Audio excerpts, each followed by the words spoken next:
But it's, I guess, matchup specific and player specific, as he went Bayonetta a little bit against Austin. Right. But going Peach in this particular matchup, in the past even, Lima had gone Peach against Bayo before. Yeah, that's the thing, is that Lima very particularly avoided the Bayonetta Ditto. That's something that he never liked in Smash 4, and I would be shocked if it was different now. We've definitely seen him have success in the Bayo Ditto before, but he would prefer... Yeah, he would just prefer to not do that. So instead, going to be relying on those fundamentals and some crazy Peach stuff to get that first combo. That's a 20-second 0 to death. Yeah, that was a phenomenal first stock. Lima taking big advantage of Tamim's disadvantage. And big advantage of the ranges that he's able to play out with these turnips, able to punish the burst range. Dude, Lima's making such good use of these turnips. And like we talked about this when Lima pulled out the Peach last time, but he doesn't rely on pulling turnips when he's got that big advantage, right? He pulls it when he knows that there's no follow-up for him and that this is the best course of action, and then he can just have it out there and pull out the... just add turnip to hand and suddenly Peach becomes an even better character. But phenomenal ability to contest that recovery. A lot of players and a lot of characters will just try to let Peach get back to the ledge for free. Dude, Peach is disgusting. This character's very good, and Lima makes her look even better. Go up tilt, sets up for some nice ladder combos. Oh my goodness. Lima went for the cheese off the top. There, since Tamim off the ledge. Yeah, Stitch wasn't able to. And now a Saturn! Wow. One after the other. Thank you, Tamim, for saving that man from a fate worse than chess. You know, it's really difficult to play chess when you don't have hands. Yes. But now he's gone. Nothing to do about that. He says, "Get him out of here. I don't want some jank messing up the fact that I am up a full stock and then some." Tamim at ledge against turnip. Lima's parries have been so good spot dodging because he knows that the new Witch Time doesn't actually put you in a lot of it scales with stun, right, depending on what moves you're being hit with and what percent you're at. So that far distance turnip didn't put him in enough stun that he was guaranteed F smash punish. He was able to spot dodge. And as a result, Lima was able to come in with a clean hit afterwards. Take that game with a 2-stock at high percent, but a 2-stock. 2-stock nonetheless. Excuse me? And this is forcing Tamim into a Pokemon trainer pick. A question mark into territory. I'm interested to see where this goes because this is obviously now a serious set between these two. Right. What I had heard about Tamim is that he was putting in a ton of work with Bayonetta, making Bayonetta look like a much better character than people had initially anticipated. And I have heard nothing about the Ice Climbers, nothing about the Robin. Doesn't surprise me post-set. But I've also heard nothing about this Pokemon trainer, and right now it's putting in some work. Yeah, I was surprised that didn't kill, but DI from Lima is great, keeps him alive. And all Tamim has to do is nail up this edge guard, and Charizard puts the fear into you so hard that Lima just floats to his doom. Had he been drifting in a little bit further where he was able to grab ledge, he would have met the business end of a back air, and that would have been a stock regardless.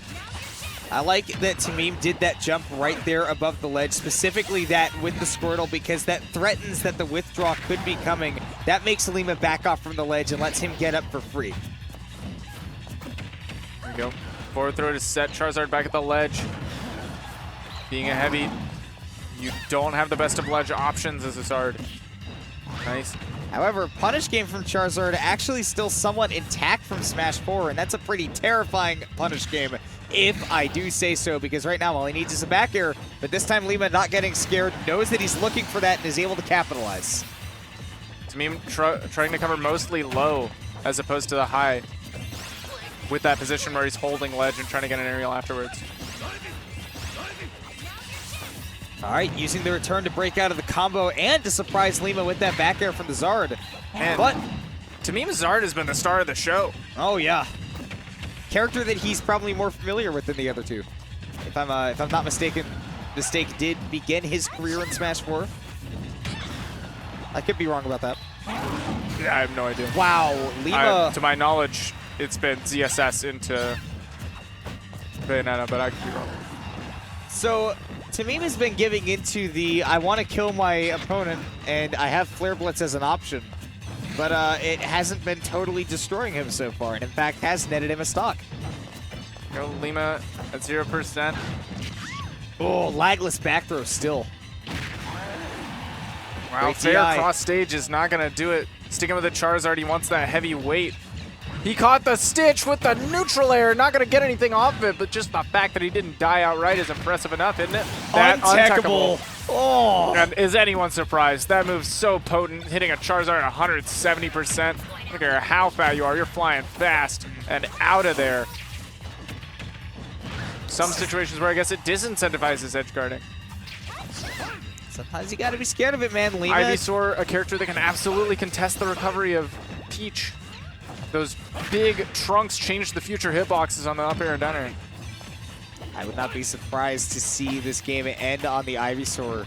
It's been strong for tamim so far, but man, we've seen the combo games and the early kills from Lima, and every time he gets close, I'm afraid. But tamim is able to zone him out. Once he connects that forward air, he says, confirm time, I get my kill. If you get that Razor Leaf up close, that is an easy confirm into most aerials. Sometimes can confirm into the sweet spot of Vine Whip. But their up air was enough to take it. Up air so strong, it killed Peach sub 100 if I'm not mistaken. Yeah. Does help that she's floaty, dies off the top faster. Yeah, but no rage even, or not much to speak of. That was an incredible game. To see this character pulled out of nowhere, I mean, I could be very wrong. I would not be surprised if I were just unaware, right, that tamim has been building up this character over time.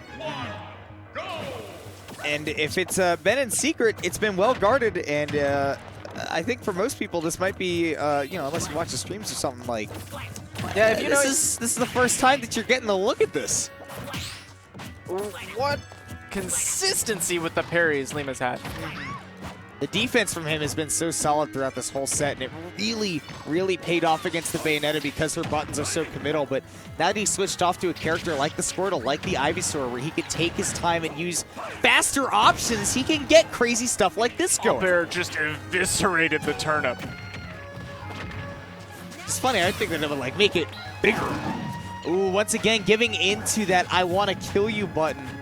And Lima making him pay for it right now. Yeah, Lima doing a really good job of taking advantage of tamim when he's put on the back foot. Ooh, but aggressive off stage. That has been the story for tamim's Charizard. Yeah, that drop zone fair has always been just a big, potent option of coverage range. Ooh, okay, so switching to the Squirtle to just get that invincibility. Obviously at 152, you don't want the Squirtle out, and Lima able to catch him while he's fumbling over his characters, and once again able to do so to make it even. A little bit of a desperate clumsy switch really close to Lima. If you didn't know, you don't actually lose any invincibility out while you're going for a Pokemon switch while you're on the Angel platform, so if you really want to swap characters, you can do it from there and then come down. You can do one switch on the Angel platform. Yeah. Wow, the down air! He's got to go for the double, though, when Lima still has a jump at this percent. Wasn't willing. I think he was trying to go for a 2-frame there with the down tilt. That downer, by the way, extremely disjointed. Oh, yeah. Extremely disjointed. tamim making good use of it, but fading in so aggressively does catch a forward air for his troubles as he tries to get back on. But we've seen Oryx use this counter pick to great success before, and that platform is just in a perfect spot for Peach. Has to go to the left. Yeah, there's nothing Charizard can do. Charizard. Wow, Lima really putting on an edge guarding clinic. He said, man, you hit me with the edge guard with that Charizard, but let me turn it around on you, man. His name ain't Charizard. All right, I'm playing Peach. I will knock you off the stage. Take those stocks quickly, but you don't have to be off stage to take those stocks as Peach. On stage is where you make that money, where you get those big combos. Lima's pressure has been relentless with these constant cross-ups, constant buttons in tamim's face, and he hasn't been able to find a quick answer. Ooh, the counter was a really nice aggressive return.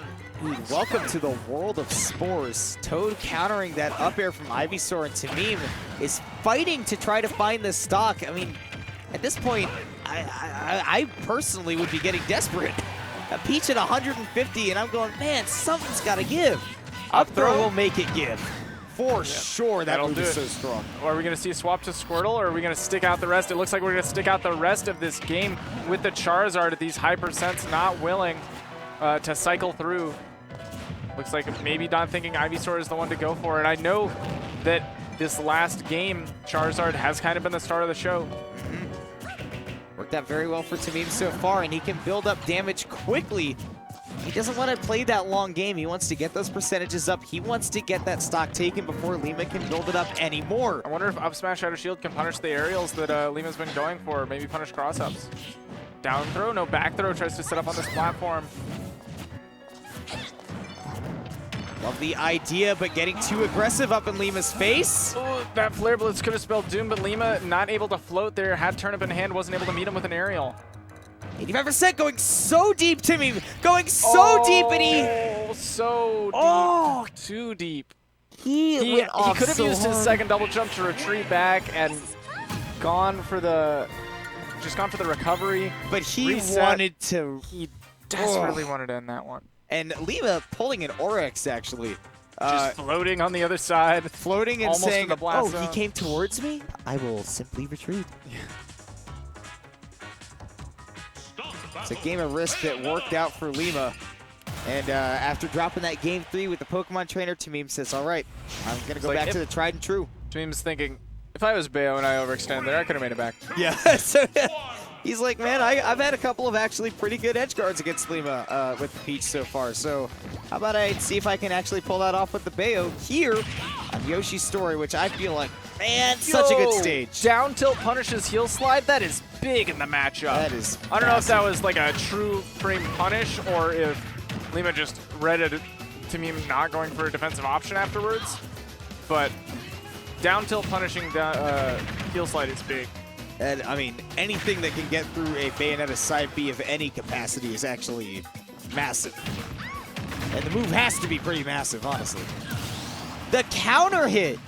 Tamim was the one that had the combo coming, and Lima turned it around on him. And man, you were talking about how Tamim goes to the Bayonetta to say, all right, if I overextend, if I go out that far, then I have a chance to make it back. And he's in that mindset, and Lima turns that right around on him. Wow. Lima's recovery, again, getting aggressive with his aerials. Coming back has been so potent. He's taken at least one stock against Tamim for trying to go so deep before. And ABK from ledge still so strong. Of course, Tamim can't commit to it too hard because Lima knows that it's an option as well. But great mix-up on the recovery right there. Something we haven't seen too much from Mistake so far, but really worked out that time. Mistake tried to go down there with a Witch Time, anticipating a Parasol, I would imagine, but Lima actually was a little bit faster than Tamim anticipated with the up air. But a little bit too slow on stage. Tamim was able to find that back air to close it out. Counter not going to find any purchase. Back air Resources. meeting ABK halfway. And air dodge lends me to believe that Tamim was out of those horizontal resources. And oh, What Lima! happened to Lima? That's an old Lima. That's Forward throw. turnaround grab, Sorry, back throw. Yeah, I was thinking melee. Each back throw is still a plenty strong move to get the job done if you're just struggling to find that final confirm. But man, if Lima wants to make it in, he's going to have to build up that damage. Down tilt's a great starter. Yeah, but great TI by Tamim to get the back hit of that neutral air. Avoided a bigger follow-up. Bayonetta's very good at breaking out of combos. Ooh, great catch on the DI, dude. Tamim followed that DI so well that he was able to punish Lima for that. And Lima has been getting out of these combos a lot earlier than we've seen other players against Tamim. Dot ice. Oh, sorry, no, that was not dot ice. But either way, Lima had the turn up in hand, and that is what let him get out of that situation. But he's going to need more than just a turn up to figure his way out of this. We're going to game 5 between Tamim and Lima. Two premier Bayonetta mains, and we're going to see, does this force Lima's hand? Does he stick with the matchup he wants to play, or does he stick with or does he go to the character that he is most in tune with? Going to Battlefield. Tends me to believe that he's going to stick with the Peach. Very similar platform layouts, but a little bit more room on the ground to work with. Platforms a little bit more intrusive and up close, but the ground itself a little bit more stage to work with. Pretty good for extending Bayonetta combos, though in no way similar to how it is in Smash 4. This is actually Peach's territory for extending these combos, especially when you get to those mid-percent. See 60 to 80. That's where the platforms are going to help her out. And just covering the platforms with forward air is going to be very potent at these kill percents, trapping opponents on platforms. Fine setups. All right, pressing the advantage into center stage right there, and Lima knowing that Tamim can get back on stage very quickly, knows that that's his time to pull that turnip and gain the upper hand.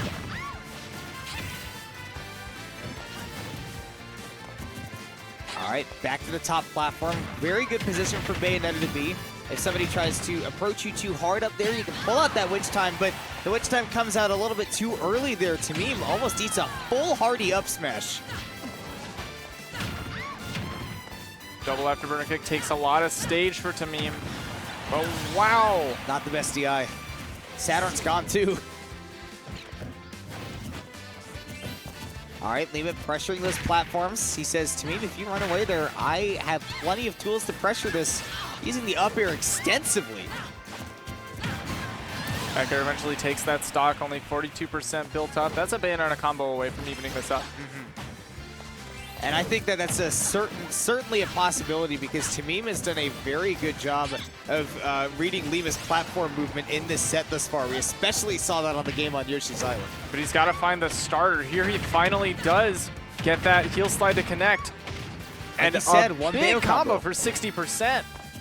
Lima's had to win a couple neutral interactions to even build up this lead, and it's already almost completely erased. Oh, knowing the Roy zones right there, goes to the tennis racket to try to get the early stock.